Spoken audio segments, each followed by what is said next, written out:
Assalamualaikum warahmatullahi wabarakatuh.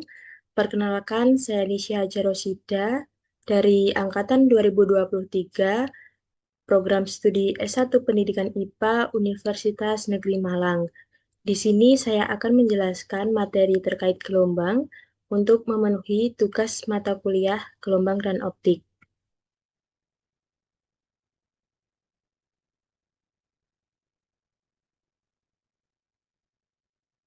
Baik, jadi gelombang itu adalah getaran atau osilasi yang merambat, membawa energi dari satu tempat ke tempat yang lain tanpa memindahkan materi secara permanen.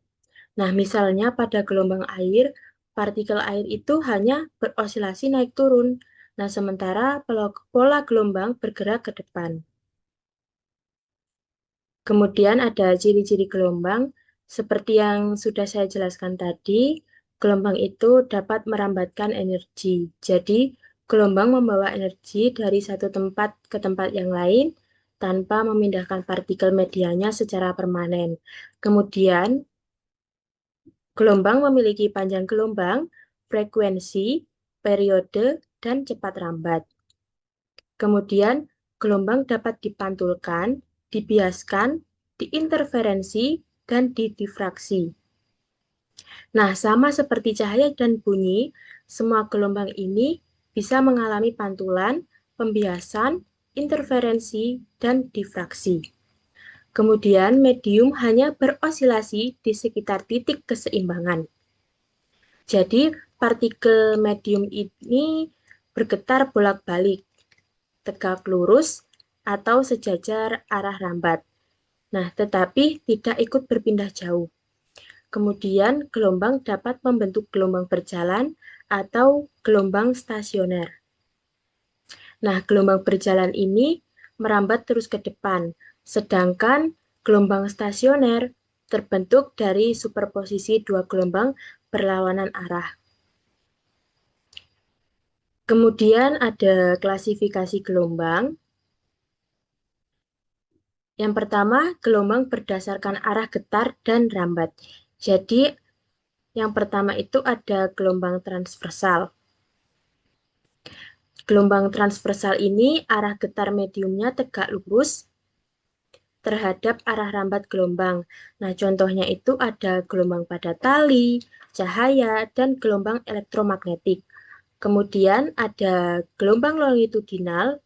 Nah, gelombang longitudinal ini arah getar mediumnya sejajar dengan arah rambat gelombang.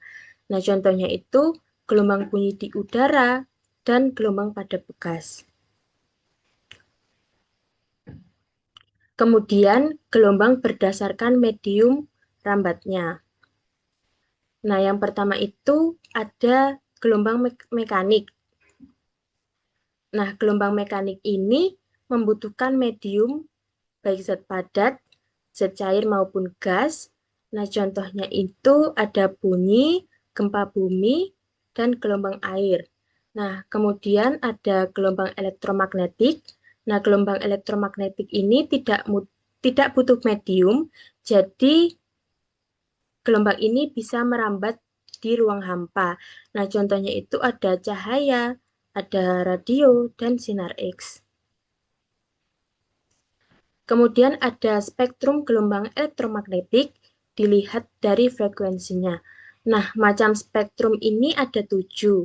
Yang pertama itu ada sinar gamma, sinar X, kemudian sinar UV atau ultraviolet, kemudian cahaya tampak, sinar inframerah, gelombang mikro, dan yang terakhir ada gelombang radio atau radar. Nah, frekuensinya dapat dilihat pada sampingnya, itu sinar gamma 10 pangkat 19 sampai 10 pangkat 25 Hz, dan seterusnya.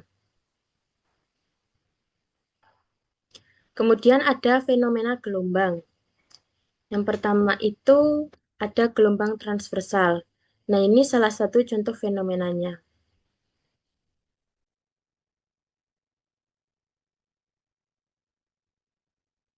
Nah, itu tadi contoh fenomena gelombang transversal pada tali dengan gangguan kanan-kiri. Kemudian ada fenomena gelombang longitudinal.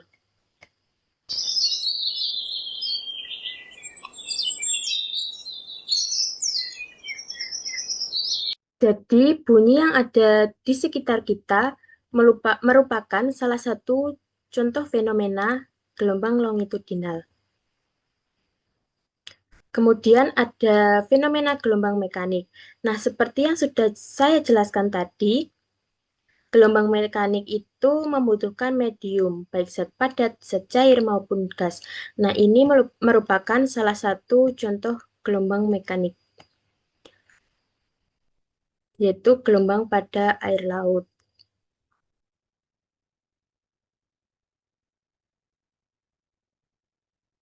Kemudian ada fenomena gelombang elektromagnetik.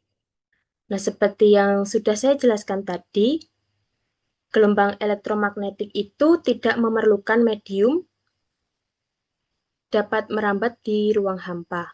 Nah, contohnya itu cahaya. Nah, dari materi yang sudah saya sampaikan tadi dapat disimpulkan bahwa gelombang merupakan getaran yang merambat dan berfungsi membawa energi tanpa memindahkan materi secara permanen. Nah, gelombang ini memiliki besaran seperti panjang gelombang, frekuensi, periode, dan cepat rambat. Nah, gelombang ini juga dapat mengalami peristiwa fisika seperti dibiaskan, interferensi, dan difraksi. Nah, berdasarkan arah getarnya, gelombang itu dibedakan menjadi dua, yaitu gelombang transversal dan gelombang longitudinal. Kemudian, sedangkan berdasarkan mediumnya terbagi menjadi dua juga, yaitu gelombang mekanik dan gelombang elektromagnetik. Nah, terima kasih. Sekian materi yang dapat saya sampaikan, kurang lebihnya mohon maaf. Wassalamualaikum warahmatullahi wabarakatuh.